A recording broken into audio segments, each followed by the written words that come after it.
I want to take a minute and talk about the Steam Deck here today because it is probably my favorite piece of gaming hardware that I own. And you're talking to someone who has a beefed up PC with a 4080, a GTX 4080, an i7, whatever, and like 4 terabytes of storage. Like it's a good beefy PC that can run anything at 4K native at 60 frames a second. Like it's a monster. And my absolute favorite piece of hardware is the Steam Deck. And the reason I really appreciate that is versatility, honestly. Um, as I grow older, I like having the freedom to play my games wherever I want and not being locked into one specific location to do my task. So in yesterday's video, I talked about how I had started playing Dishonored, and I got like 3 hours in the game yesterday. It's a really fun game, but one thing I discovered, one of my friends asked me, "Hey, how do the original Resident Evil titles that released a couple months ago, how do they run on the deck?"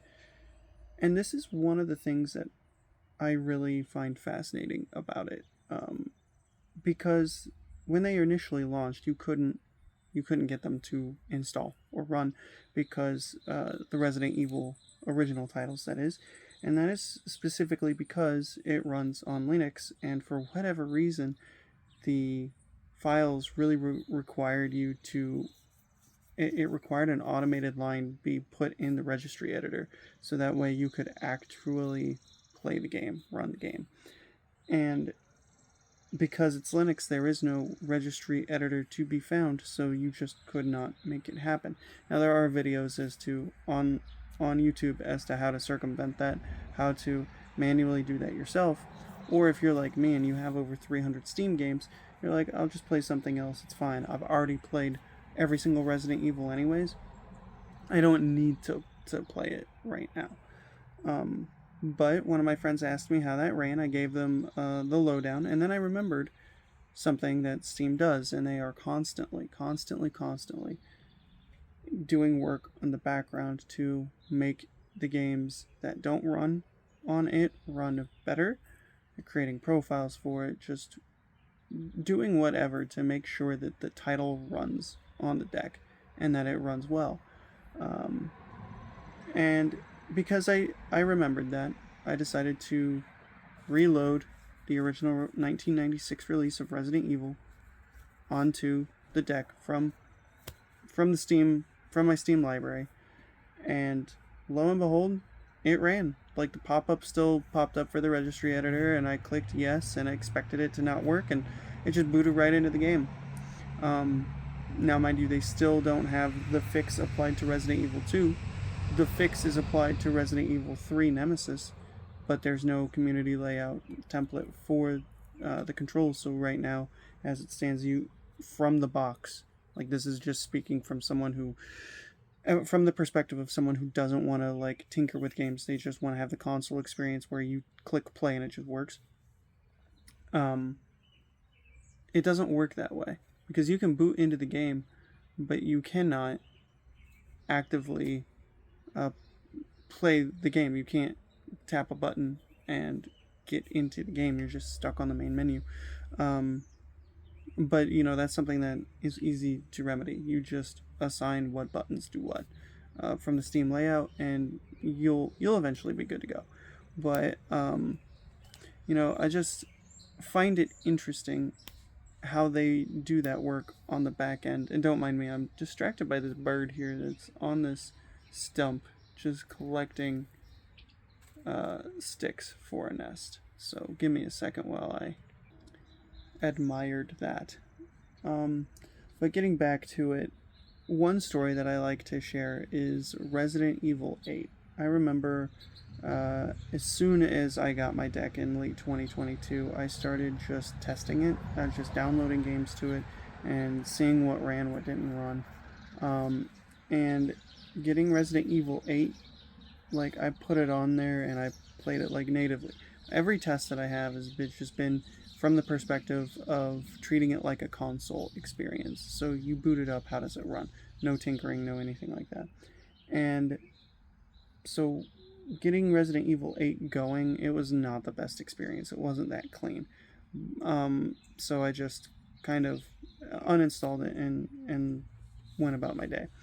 But and same thing with the 4 remake. Once the 4 remake came out for Resident Evil, I put it on the deck. It wasn't supported, wasn't stable, anything like that, and it ran like a potato on the deck at first. But I gave it a year or two. I saw that it had popped up on the Great on Deck experience, and so I clicked it just to see what was going on. And sure enough, you can get Resident Evil 4 Remake running at a stable 40 frames per second. Now, if you want it to look like 60, you can kind of do some wizardry here by changing the refresh rate of your screen on the deck to match whatever frame rate you're getting. So let's say you're getting a stable 40 FPS.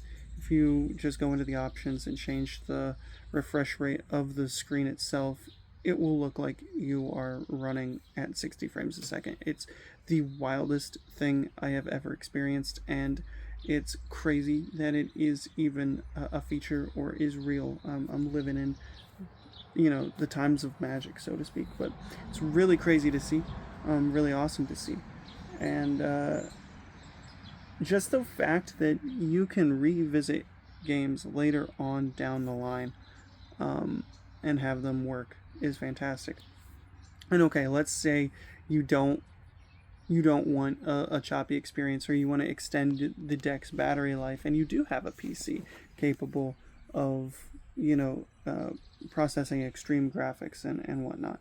You can then just remote play from your PC to your deck over your internet.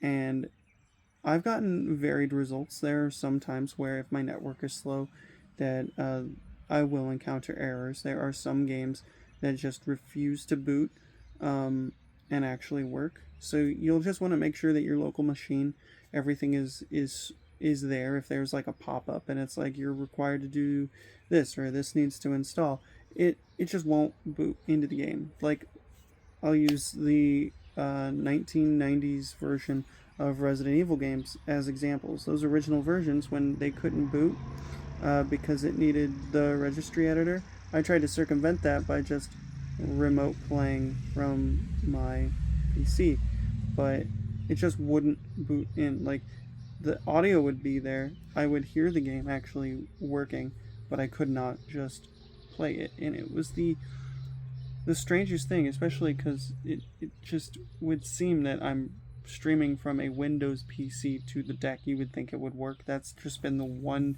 case where I'm like, that bewilders me. I don't know why that is. But when my network was slow and I tried to stream Resident Evil 4 Remake onto my deck, it was varied results. And there for a while I was just doing recordings of every gameplay session I had, because I had another channel I was going to start where I just did this but overtop my gameplay before I just pivoted back to this is easier, I want to do this. But so what I found is that I can stream from my PC to my deck with the recording software going, and as I'm playing on my deck, it's capturing all the footage on my PC anyways, and that was a cool thing that I figured out I could do. And so like it's like, alright, want to hang out and just vibe with my wife while we hang out somewhere and she's reading her book or whatever and I'm playing my game, no big deal. I can still capture if I wanted to. I could still do video capture doing that by streaming from my main PC. Requires maybe 2 minutes extra setup on the front end, but then once you're set and you're going and you don't have to worry about it. But yeah, being able to play Dishonored, which is a fun game from 2012. I don't know how much I'll actually play, because too much of an open sandbox like sim type style game is it suddenly becomes too much, and I can dump endless hours into it, and it becomes one of those things where, and I think that's why I love Resident Evil so much, why it's a focused gameplay loop, and it's just enough that it's not too much.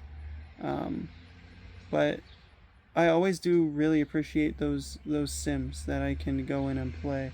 You know, like your Deus Ex, like your Dishonored, like your System Shocks. It's a unique experience, and I really like that genre because it gives player freedom, but it's just a little too much. Anyways, that's a sidebar.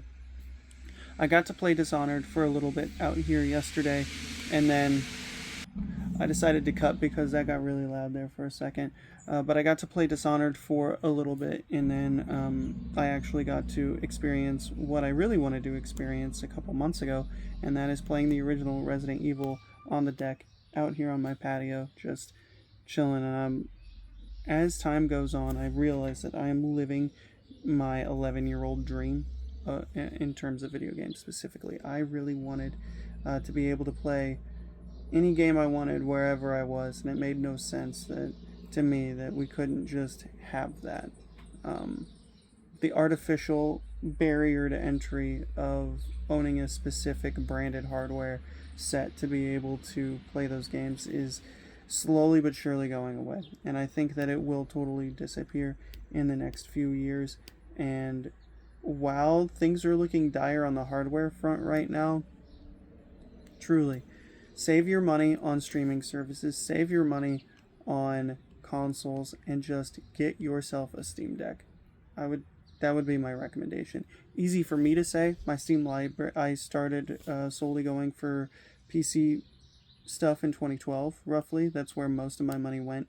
And after my first PC build in 2012, and now once I had the deck, I had close to 300 Steam games. So it's just that number keeps growing as time goes on.